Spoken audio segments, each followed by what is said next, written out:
بسم اللہ الرحمن الرحیم۔ السلام علیکم۔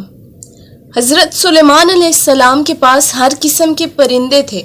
ایسے پرندے بھی تھے جن کی ڈیوٹی ہی یہ ہوتی تھی کہ آپ جس چیز کو طلب فرماتے وہ حاضر کر دیتے، اور جس طرح بادشاہوں کے دربار میں لشکری وقفے سے حاضر ہوتے رہتے ہیں، یہ پرندے بھی اپنی اپنی باری پر خدمت میں حاضر رہتے۔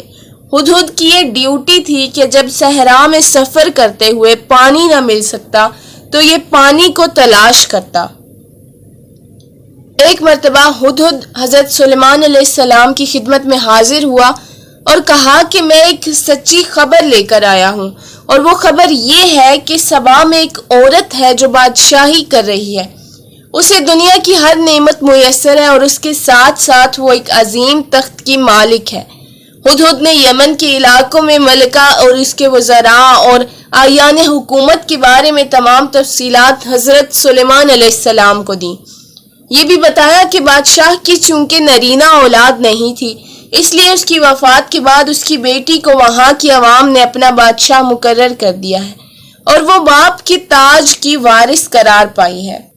حضرت سلیمان علیہ السلام نے ملکہ بلقیس کے نام ایک خط ارسال فرمایا، جس میں سے اللہ اور اس کے رسول کی اطاعت کی تبلیغ کی، اور لکھا کہ میرے سامنے اپنے آپ کو جھکا دے اور فرما بردار بن کر حاضر ہو جا۔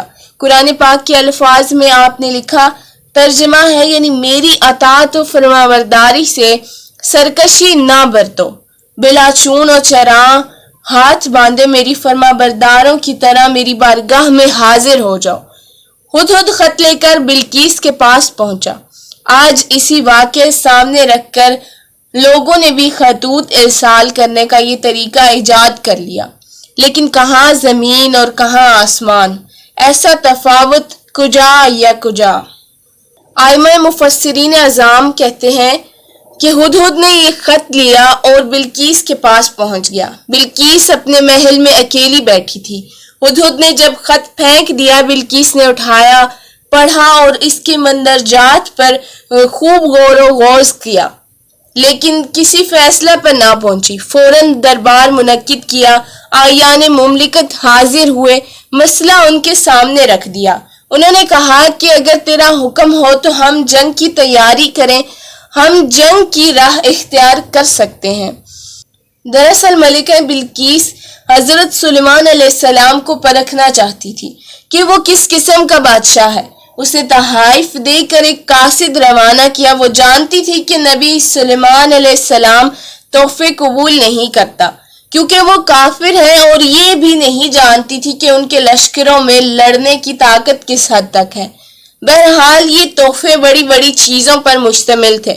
حضرت سلیمان علیہ السلام نے بلقیس کے قاصد سے فرمایا، جبکہ اس گفتگو کو لوگ سن رہے تھے، تو اپنے یہ تحفے لے کر وہیں چلا جا جہاں سے یہ لے کر آیا ہے۔ میرے پاس اللہ تعالیٰ کی عطا کردہ وہ نعمتیں ہیں، وہ دولت ہے، وہ تحفے ہیں، اور ایسے خدمت گزار ہیں کہ تم ان کا تصور بھی نہیں کر سکتے۔ اس کے بعد حضرت سلیمان علیہ السلام نے اپنے درباریوں کو فرمایا کہ کوئی ایسا شخص ہے جو بلقیس کے تخت کو جس پہ وہ بیٹھتی ہے اسے یہاں پر لائے۔